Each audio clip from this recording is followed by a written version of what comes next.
তো আলহামদুলিল্লাহ ভিউয়ার্স দেখতেছেন প্রচণ্ড রোদের ভিতরে ইনশাল্লাহ কাজটা করতে হইতেছে। তো প্রত্যেকটা হিসাব আমি মিটারের মেজারমেন্ট ছাড়া আমি হাতের মেজারমেন্ট দিয়ে ইনশাল্লাহ করতেছি স্পিরিট ডিলের মাধ্যমে।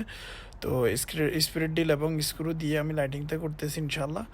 আমি রিয়াদে কাজ করেছিলাম, রিয়াদের গরম আর আবার গরম অনেকটাই তফাৎ। রিয়াদের গরম অত বেশি গায়ে লাগে না, কিন্তু আবহাওয়ার গরম একদম শরীরের ভিতরে ঢুকে যায়। আমার ওই গরমের গোটা পর্যন্ত উঠে গেছে।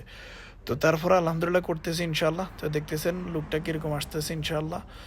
তো সবাই মতামত জানাবেন ইনশাআল্লাহ কীরকমভাবে হইতেছে। তো এটা হলো আমার লাস্ট লুক করার পরে। তো রাতের বেলায় লাইটিংগুলো একটু উজ্জ্বল বেশি হবে ইনশাআল্লাহ, দেখতে অনেক বেশি সুন্দর দেখা যাবে। আর রোশনিটা একটু শামসিয়া বা সূর্য কালারের মতো হবে।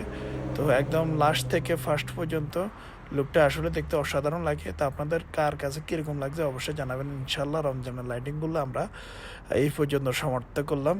আবার ইনশাআল্লাহ সামনের বছর আবার বাঁচে থাকলে করা হবে ইনশাআল্লাহ।